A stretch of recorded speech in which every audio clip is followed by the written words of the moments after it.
How's it going, everybody? So in this video, I'm going to talk about how to get a six-pack abs without crunches or sit-ups.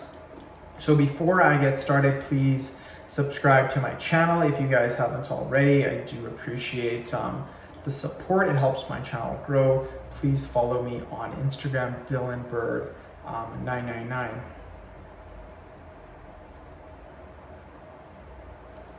Okay, sorry about that. So number one thing that you guys want to do to get abs without crunches or sit-ups is to make sure that you guys are performing compound movements. This is hands down one of the simplest things that you guys can possibly do to get the fastest results possible. It's seriously insane. It's one of the best things that I recommend to do, and anyone can do it. It does not take, doesn't take a lot of skill, and everyone can do it. All you literally have to do is squat and deadlift. That is it. I also recommend doing like a power clean too. Power cleans are really good as well for getting fast results. So highly recommend power cleans as well. Some other things that you guys can do too is make sure that you guys are training your whole body. This is very, very important. A lot of people, what they do is they won't actually train their whole body.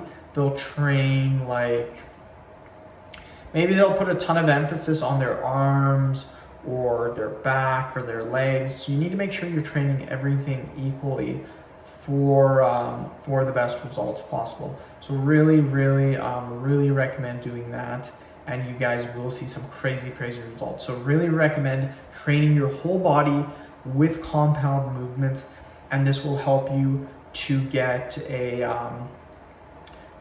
very good six-pack abs. So really recommend that. Some other things that you guys can do too is to make sure that you guys are at a lean body fat percentage. This is one thing that a lot of people really don't talk about, is that they may be, now here's the thing, they may think that they're at 10% body fat, but they're actually not. They may be at like